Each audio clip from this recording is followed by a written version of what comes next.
மிதுன ராசி அன்பர்களுக்கு ஜூலை மாதத்துல உங்களுடைய ராசியிலேயே சூரியனும் குருவும் இருக்கிறார். உயர்ந்த நிலைக்கு வரணும், நம்ம இதுவரைக்கும் ஏமாந்த விஷயத்துல எல்லாத்துலயுமே நம்ம மற்றவங்க கிட்ட வாழ்ந்து காமிக்கணும் அப்படின்ற மாதிரியான ஒரு ஆவேசமான ஒரு சூழ்நிலை உங்களுக்கு உருவாகும். வாய்ப்புகள் வரும்போது எப்படியாவது நம்ம இதை செஞ்சு முடிச்சிடணும் அப்படின்ற ஒரு விதத்துல நீங்க சில முயற்சிகள்லாம் எடுப்பீங்க. அடுத்து பெண்கள் தானாகவே அவங்களுடைய தொழில்ல முன் வந்து செயல்படக்கூடிய ஒரு சூழ்நிலை. அந்த வெளிநாட்டு வாய்ப்புகள்ல சின்ன சின்ன ஸ்ட்ரகிள்ஸ் இருக்கும். கண்டிப்பாக குடும்பத்துல இருக்கக்கூடியவர்கள்னால தேவையில்லாத உறவுகள் பிரச்சனை, இது எல்லாமே இந்த மிதுன ராசி என்பர்களுக்கு அந்த வெளிநாட்டுல இருக்கிறவங்களுக்கு இந்த காலகட்டம் கொஞ்சம் டல்லா இருக்கக்கூடிய ஒரு நேரமாக இருக்கும். வெளிப்படையா யார்கிட்டயுமே பேசக்கூடாது.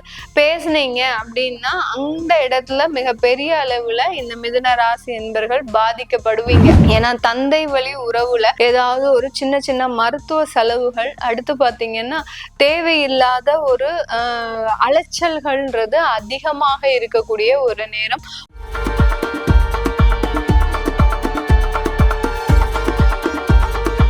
வணக்கம் நேர்களே, நான் உங்கள் ஆஸ்ட்ரோ பூர்ணா. இன்னைக்கு நாம பார்க்கக்கூடிய சிறப்பு பதிவு ஜூலை மாத பலன்கள். ஜூலை மாதத்துல கிரகங்களின் கோச்சார நிலவரங்கள் எப்படி இருக்க போகுது, அது ஒவ்வொரு ராசி என்பர்களுக்கும் என்ன மாதிரியான பலனை கொடுக்க போகுது அப்படின்றத இந்த பதிவுல நம்ம தெளிவா பார்க்கலாம்.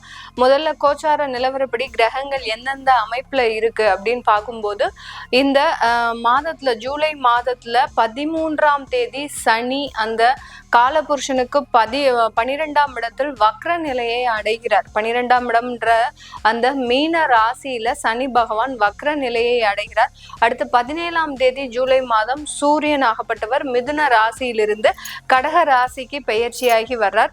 அடுத்து 18ஆம் தேதி 7வது மாதம், அதாவது 18ஆம் தேதி ஜூலை மாதம் அந்த புதனாகப்பட்டவர் வக்ர நிலைக்கு வருகிறார்.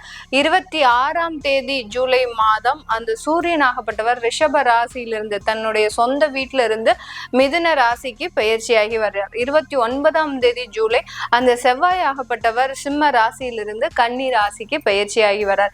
இந்த மாதிரியான அந்த கிரகங்களின் கோச்சார நிலவரப்படி அமைப்புகளின்படி ஒவ்வொரு ராசி என்பர்களுக்கும் அந்த தற்காலிகமான ஒரு சூழ்நிலை எந்த மாதிரி இருக்க போகுது, இதனால என்னென்ன மாற்றங்கள் இந்த ராசி என்பர்களுக்கு கிடைக்க போகுதுன்றத இந்த பதிவுல தெளிவா பார்க்க போறோம். ரிஷப ராசி என்பர்களுக்கு ஜூலை மாதத்துல உங்களுக்கு ஆட்சி பெற்று இருக்கக்கூடிய அந்த சுக்கிரன் ஆகப்பட்டவர் மாத இறுதியில தான் உங்களுக்கு மிதுன ராசிக்கு பெயர்ச்சியாக போறார். அதனால இந்த மாதம் முழுவதுமே உங்களுக்கு ஒரு இன்பகரமான ஒரு மகிழ்ச்சிகரமான ஒரு மன நிம்மதியான ஒரு சூழ்நிலைன்றது இந்த ரிஷபராசி என்பர்களுக்கு இருக்கும்.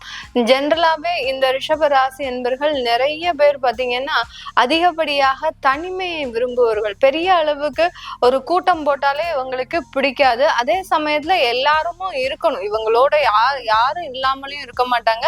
பட் அந்த கூட்டத்துல போறது, அதிகப்படியாக ஒரு கூட்டத்திலேயே இருக்கிறது, இதெல்லாம் இவங்களுக்கு பிடிக்காது. மேக்சிமம் தனிமையில இருந்து நிறைய சிந்திக்கக்கூடிய ஒரு எண்ணம் உடையவர்கள் நம்ம ரிஷபராசி என்பர்கள் தான்.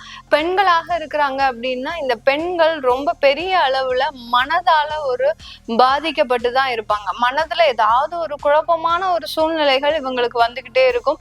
அதே சமயத்துல தன்னுடைய ஒரு அழகு சம்பந்தப்பட்ட ஒரு விஷயத்துல ரொம்ப ஆர்வம் மிக்கவர்களாக இருப்பாங்க.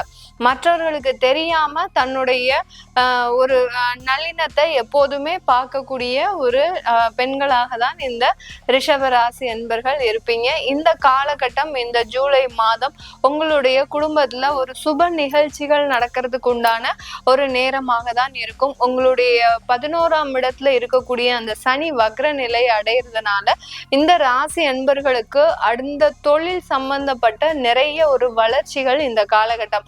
ஒரு 3 மாதமாக ஒரு ஸ்ட்ரகிள்ஸ்ல இருந்த தொழில் பாத்தீங்கன்னா மீண்டும் புத்துணர்ச்சி பெறறதுக்கு உண்டான ஒரு நேரமாக இருக்கும். யாரெல்லாம் அந்த இரும்பு சம்பந்தப்பட்ட தொழில்ல இருக்கிறீங்க, கமிஷன் சம்பந்தப்பட்ட தொழில்ல இருக்கிறீங்கன்னா அவங்களுக்கு எல்லாம் இந்த காலகட்டம் நிறைய ஒரு வளர்ச்சி மிகுந்த ஒரு மாதமாக தான் இந்த ராசி என்பர்களுக்கு இருக்க போது. இரும்பு தொழில்ல கமிஷன் பேசிஸ்ல ஒர்க் பண்றீங்க அப்படின்னா அவங்களுக்கு டபுள் மடங்கு உங்களுக்கு ஆதாயம் இருக்கக்கூடிய ஒரு நேரம். ஏன்னா அந்த சனியும் வக்ர நிலை அடைந்த அந்த ராகுவோடு சேர்ந்து இருக்கும்போது அந்த இரும்பு சம்பந்தப்பட்ட தொழில்களுக்கு நிறைய ஒரு வருமானம்ன்றது அதிகப்படியாக இருக்கும். அதே மாதிரி ஸ்கிராப் சம்பந்தப்பட்ட மெட்டீரியல் இந்த மாதிரியான ஒரு தொழில் செய்யறவங்களுக்கும் நிறைய வளர்ச்சின்றது இந்த காலகட்டம்.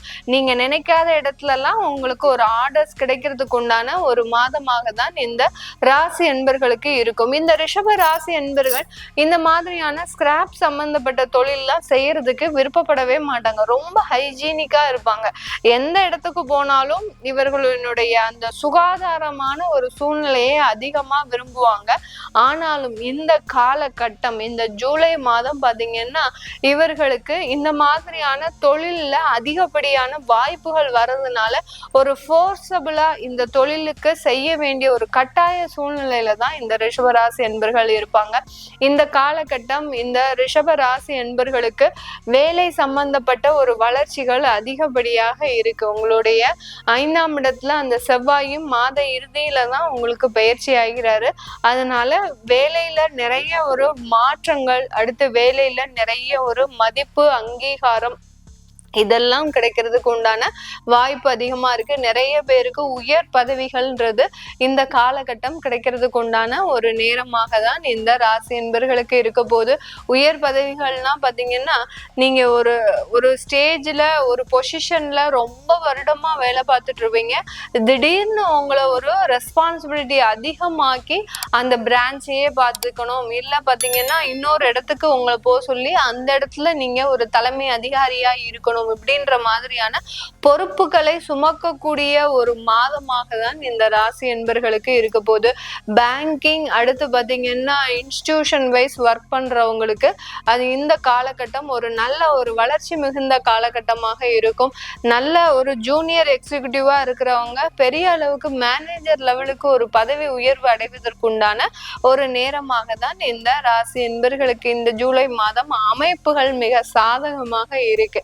எந்த மாதிரியான இதனால இது எதனால வருது அப்படின்னு கேட்டீங்கன்னா உங்களோட 2ஆம் இடத்துல சூரியன், குரு, சனி 11ஆம் இடத்துல வக்ர நிலை அடையிறதுனால அந்த அமைப்புகளுக்கு அதிகப்படியான ஒரு முக்கியத்துவம்ன்றது இந்த காலகட்டம் அதிகமாக இருக்க போது. அதே சமயத்துல இந்த ராசி என்பர்கள் தன்னுடைய உடல் நலன்ல இந்த மாதம் ரொம்ப கேர்ஃபுல்லா இருக்கணும்.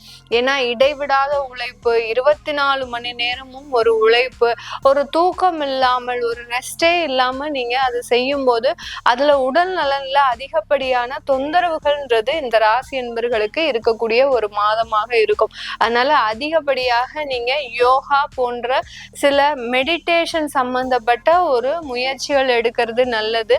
இல்ல ஸ்பிரிச்சுவல் எனர்ஜி எடுத்துக்கணும். அதாவது வீட்டுல விளக்கேத்துறது, அடுத்து பாத்தீங்கன்னா வாசனை திரவியங்களை யூஸ் பண்றது. வாசனை திரவியங்கள்னா உங்களுக்கு இந்த சாம்பிராணி போடுறது, அதாவது செவ்வாய் வெள்ளிக்கிழமை சாம்பிராணி போடுறது, இந்த மாதிரியாக அந்த மைண்டை எப்போதுமே பாத்தீங்கன்னா நீங்க பாசிட்டிவா வச்சுக்கணும். வீட்டுல எப்போதுமே ஒரு தெய்வ பாடல்கள் ஒழிச்சுக்கிட்டே இருக்கிறது, இதெல்லாம் இந்த ரிஷபராசி என்பர்கள் இந்த மாதம் செஞ்சுக்கிட்டீங்கன்னா கண்டிப்பாக உங்களுக்கு ஒரு நல்ல ஒரு பாசிட்டிவ் எனர்ஜின்றது இந்த மாதத்துல மிக அருமையாக கிடைக்கிறதுக்கு உண்டான ஒரு நேரமாக இருக்கும். ஏன்னா வருமானம் வரப்போகுது, உழைப்பும் இருக்க போது, நல்ல ஒரு உயர் பதவி, ரெஸ்பான்சிபிலிட்டிஸ் எல்லாமே உயர்ந்த நிலைக்கு நீங்க வரக்கூடிய இந்த நேரத்துல உங்களுடைய ஹெல்த்தையும் நீங்க பார்த்துக்கணும். சுவர் இருந்தாதான் சித்திரம், அந்த மாதிரி தான் அந்த ஹெல்த் ரிலேட்டட் இஷ்யூஸ் இருக்கும்போது ரொம்ப கேர்ஃபுல்லா இருந்தீங்கன்னா கண்டிப்பா அதுல ஒரு நல்ல முன்னேற்றம்ன்றது இந்த ராசி என்பர்களுக்கு மிக அருமையாக கிடைக்கக்கூடிய ஒரு நேரமாக இருக்கும்.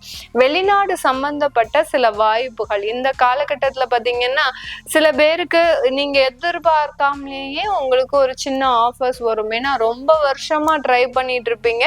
இந்த வருஷம் இந்த மாதத்துல இந்த காலகட்டத்துல உங்களுக்கு அதற்குண்டான ஒரு வாய்ப்புகள்லாம் உங்களை தேடி வருவதற்குண்டான ஒரு நேரமாக இருக்கும். அந்த வெளிநாட்டு வாய்ப்புகளை நீங்க உங்க ஜாதகப்படி ஆராய்ந்து போலாமா போகக்கூடாதா அப்படின்ற மாதிரியான ஒரு தீர்வை எடுத்துக்கோங்க. ஏன்னா சில விஷயங்கள் லாங் டேர்ம் விஷயங்கள் பண்ணும்போது ஒரு விஷயங்களை செய்யறதுக்கு முன்னாடி அதை நல்லா ஆராய்ந்து செஞ்சிட்டீங்க அப்படின்னா கண்டிப்பா அதுல ஒரு நல்ல ஒரு மாற்றங்கள் இந்த ராசி என்பர்களுக்கு முழுமையா அருமையாக கிடைக்கும்.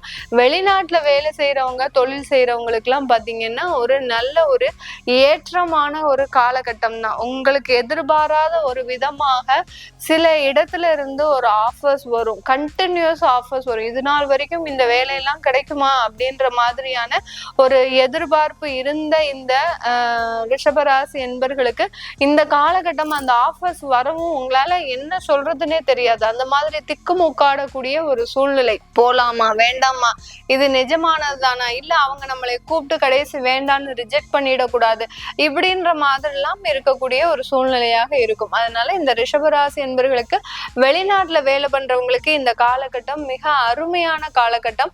இந்த காலகட்டத்துல இருக்கக்கூடிய அந்த வெளிநாட்டுல இருக்கக்கூடியவர்கள் நல்ல ஒரு மாற்றத்தை நோக்கி நகர்வு பண்ணுங்க. அது பண்ணும்போது ஆட்டோமேட்டிக்கா உங்களுக்கு எல்லாம் ஒரு நல்ல ஒரு முன்னேற்றத்தை கொடுக்கக்கூடிய ஒரு நேரமாக தான் இருக்கும். இது எல்லாமே நம்ம கோச்சார நிலவரப்படி பலன்களை கணிச்சு சொல்லியிருக்கிறோம். உங்களுடைய தசாபுத்தி சுயஜாதக பலன்களை பார்க்கணும் விருப்பப்படுறவங்க கீழே இருக்கிற நம்பருக்கு வாட்ஸ்அப்ல அப்பாயின்மெண்ட் வாங்கிக்கிட்டு நீங்க என்கிட்ட கன்சல்ட் பண்ணிக்கலாம். உங்களிடமிருந்து விடைபெறுவது உங்கள் ஆஸ்ட்ரோ பூர்ணா. நன்றி, வணக்கம்.